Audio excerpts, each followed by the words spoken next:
जैसे कि हम लोग जानते हैं कि किसी भी संख्या पर जब पावर हम लोग जीरो करते हैं तो उसका वैल्यू क्या होता है, वन होता है। क्या होता है, वन होता है। इसी तरीके से किसी भी संख्या पर हम जब पावर जीरो करते हैं तो वो क्या होता है, वन होता है। लेकिन क्या आपको पता है कि किसी भी संख्या पर जब पावर जीरो होता है वो वन क्यों होता है? इसका वैल्यू क्यों वन होता है? क्यों इसका वैल्यू क्यों वन होता है, क्यों होता है? इसी चीज को आज हम लोग देखेंगे, आपको प्रूफ के साथ दिखाएंगे कि इसका वैल्यू, किसी भी संख्या पर पावर जीरो का वैल्यू वन क्यों होता है। मान लीजिए कोई संख्या है, क्या है, कोई संख्या है ये है और उसका पावर कितना, जीरो है। लेकिन इससे पहले आपको हम ये बताना चाहेंगे, क्या इस जीरो को हम टू माइनस टू ले सकते हैं, टू माइनस टू जीरो।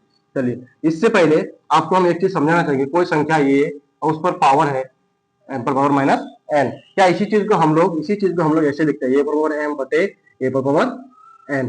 कोई दिक्कत? जब इसको ऊपर की ओर ले जाएंगे तो फिर इस रूप में आ जाएगा, पावर जाके सब्ट्रैक्ट हो जाएगा। ठीक है, यानी कि ए पर पावर एम माइनस एन के रूप में है और यहाँ पर एम और एन दोनों क्या है, इक्वल है। तो इसी चीज को ए पर पावर एम यानी कि ए पर पावर टू बटे ए पर पावर टू।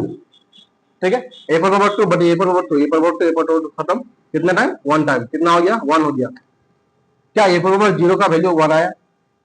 प्रूव।